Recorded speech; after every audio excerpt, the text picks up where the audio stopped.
Hello, everybody. This is Bob Kingpinaris with another edition of Pro Sports Broadcasting. And it's been a long time, Mark, since we sat down and talked Diamondbacks baseball. I think it's about 6 or 7 years now. Well, the pandemic certainly interfered, and then I stayed away for a year or two from the press box, and this is probably the first full year I'm back since before the pandemic. Well, today is April 20th. We find the Diamondbacks in first place right now with a what is their record now? 11 or 12 and 8, I believe. Um, Not bad, not bad. They got a good young team, good fast team. For this team to be successful, I think Hazen has put together a team that can compete outside of the pocketbook. Because if you're in the National League West Division, you're going to be competing with the Dodgers and the Padres that have an enormous deep pocket. Diamondbacks are considered, even though it's one of the largest markets in the country, they're still considered a small market team, and they do not open their checkbook. Hazen likes to bring young players that they control for periods of time, so they do not go into the free agent market. What he did do is create a team that is opportunistic and take advantage of situations. They like to pressure the defense with speed and good defense and opportunity, and so far it's worked. They're aggressive on the base paths. Whoever gets on basically has a green light. Dave McKay, the coach at first base, is considered one of the best base running coaches in the game, so they certainly have an asset there. But give Hazen some credit for getting some speed in the lineup and the ability to manufacture runs. I think that's really going to be the key. How they take advantage of the opportunities and how they pressure the defense. And we saw that in the first couple of games here, but as we start grinding through the months of May, June, July, and August, we'll see if the team can maintain that particular character that is developed in the first few weeks of the year. Now, today's an interesting day. I mentioned the date this morning. We found out that the bum is done. Madison Bumgarner has been DFA'd. And, you know, he hasn't been the easiest with the media in his time here, but that really isn't the big point. The thing is, the guy just didn't have it anymore. Well, we had an opportunity to talk to Torey Lovullo before the series opener with San Diego here on April the 20th. And Lovullo made the point, he said, look, this is a results-oriented business. If you don't produce, you're done. And effectively, that's the scenario that Bumgarner pretty much painted himself into a corner by um, by lack of not by lack of incentive, but by a particular options that he has about doing it his way. There's been some discussion about trying to Yeah. protect off-speed delivery, secondary pitches, curveballs to try to prolong a career that has been in decline for a couple of years, and whether it failed or he failed to address that issue, I think was one of the factors that led to his demise in Arizona. Now, whether or not other teams have a particular interest in him, my feeling is they probably don't. Um, I would think that there is enough evidence to indicate that he's pretty much obstinate in his ways and has difficulty in adjusting to suggestions or coaching.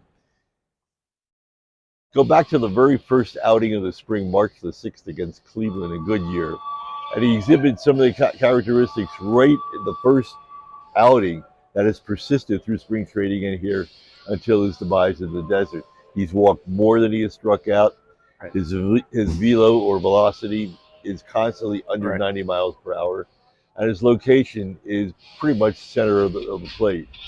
So he fails to locate his pitches. He fails to add a mix of secondary pitches. He fails to pitch hitters in and out, up and down, and his reluctance to really change and to prolong a career based on a number of different pitches, I think, has led to his demise here. Now, whether or not he will adhere to particular instruction if he goes to another team, and attempt to resurrect a career that at one time was just absolutely brilliant. Right. We know what he did in the World Series. He Absolutely. has records. He has World Series records that will stand along with Nolan Ryan and Cy Young in terms of pitching accomplishment in this game. But yet, when the Diamondbacks signed him for $85 million, we knew that he was in decline, and many had argued at that time that was not a sound financial move for them, and certainly not a sound move uh, to enhance the success on the diamond. So I think that from day one when he signed back in 2019, I think his days here were pretty much numbered, simply because of his failure to adjust in an environment of declining ability and the possibility uh, to change. I think he became victim of a syndrome that so many other athletes have experienced over a period of time, that they rely on their past to guarantee success in the future. And for Bumgarner, that just didn't work, and it doesn't work for so many others as well. Well, you did mention some of his stats, and one of the stats that I thought was kind of interesting is that his ERA was higher than his number of strikeouts this year. Well, that doesn't surprise us. I mean, when you consider his pitch location in his starts, Right.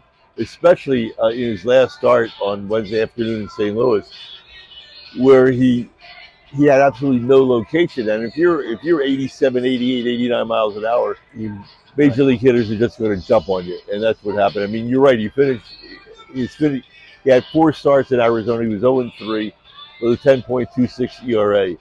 Now, how many teams are going to be interested in a 10.26 ERA? Not too many. I don't see him getting picked up anywhere. I don't see. Well, and as a result of having designated for assignment, the Diamondbacks will eat $34 million in his contract. And it was just a poor decision. It probably ranks right up there with paying Zach Greinke $206 million and Tomas another $60 million.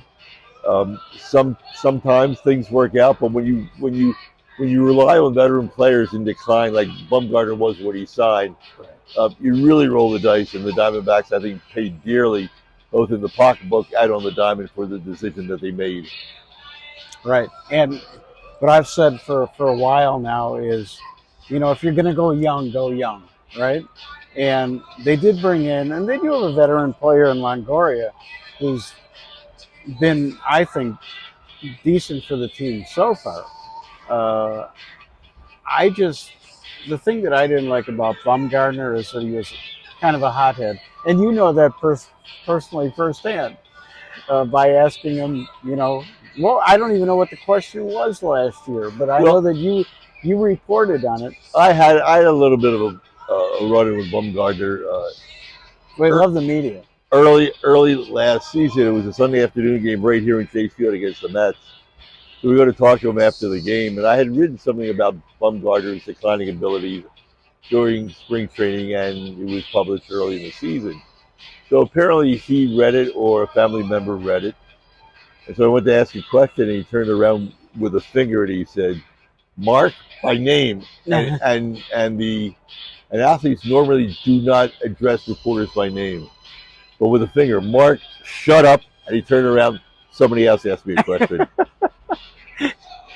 So times. At least he knew your name. Well, my byline was on the story. But times after that, and in the season, every time there was a media opportunity to talk to him after an outing, I mean, I was there with my microphone, and just like everyone else. The only difference, I didn't ask any questions because I figured whatever I would ask would be asked anyway. So there was no need to repeat. And what's really strange about that particular day after that Mets game is I actually used some of his quotes in the story that day after he said, "Shut up, somebody asked me a question." I actually used some of the quotes from that interview in the story that day. Well, that's funny.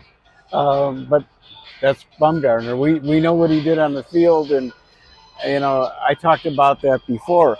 Yes, he was horrible here for the Diamondbacks, but was one of the reasons that they may have DFA'd him as well is he wasn't a great mentor for young players.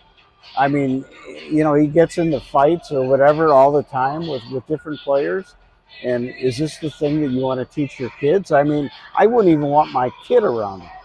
I don't think a strong clubhouse presence was the deciding factor in releasing him.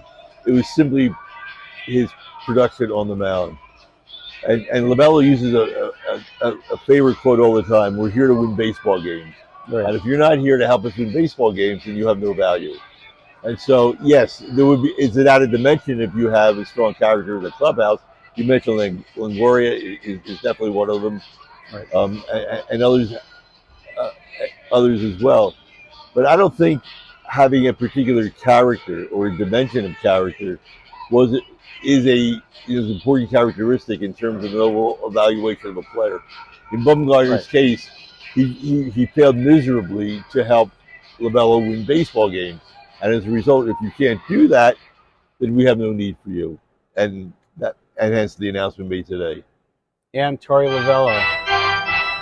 This is Torey Lovullo's 7th year. Am I correct on that? His teams have always played hard for him, even in the year when they lost over 100 games. Well, LaMelo has a particular aura about him that resonates with the players. I can remember after the Diamondbacks in the 2017 season, they beat Colorado in the wild card game. Yep. They got swept by the Dodgers in the division championship. And after Game 3 was right here at Chase Field, and after Game 3, Archie Bradley was so instrumental in helping the Diamondbacks to success that season. Talked about LaMelo. That was LaMelo's first year, right. 2017, and the first year that Mike Hazen took over as general manager. But Bradley, as early as this early juncture in LaMelo's period here in the desert, that I would not want to play for any other manager but Torey Lovullo. And Bradley said that right after the sweep by the Dodgers in 2017. If you talk to the players in the clubhouse, Lovullo resonates clearly with them. I remember the day Lovullo was brought in the press conference in which he was announced as team manager in October of 2016. I remember a line that struck with me very clearly when he said, "What matters to the players matters to me." Because I'll talk baseball with them, I'll talk shop, but I'll also talk family, circumstances, conditions, personalities, strengths, weaknesses, those kinds of things that are so indigenous to life and to a life well worth living. So LaMelo will resonate on certain levels to players, and players have responded. He is considered to be a people person. He has an engaging personality, good sense of humor.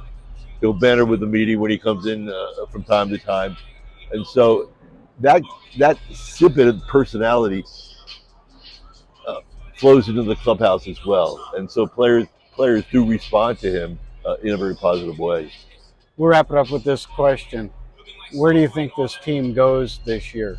Where do you think they're going to finish? In the preseason story that I wrote, I said that they would finish at an even 500 at 82 and 82.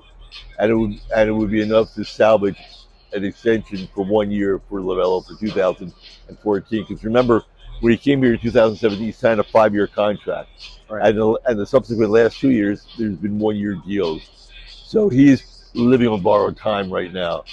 So my feeling is that we'll see some improvement in this team. They're in first place right now. Will they sustain that? We talked about it earlier. Right. How aggressive they are, how opportunistic they are. More importantly, how well are the starters? Bumgarner is being replaced in the rotation with left-hander Tommy Henry, who's been up and down from AAA Reno the last couple of years. We'll see how he does.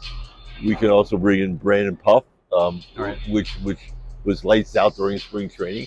And they can also make a couple of other transactions as well, depending who's out there. Who knows? In a minor league environment. Right. But at the start of the year, I said that they would be 82 and 82 and have enough improvement to give LaMelo a little more room for 2024. Right. I don't know what the record might be. I think they'll finish 3rd in the division this year. I think that would be really good for them. I don't know, again, how many wins that equals to, but I think that's where they might finish out. And Mark, thanks a lot for joining me today. Anytime. Thanks for having me. Come back soon. This is Bob Kingpin Harris. Stay safe, everybody.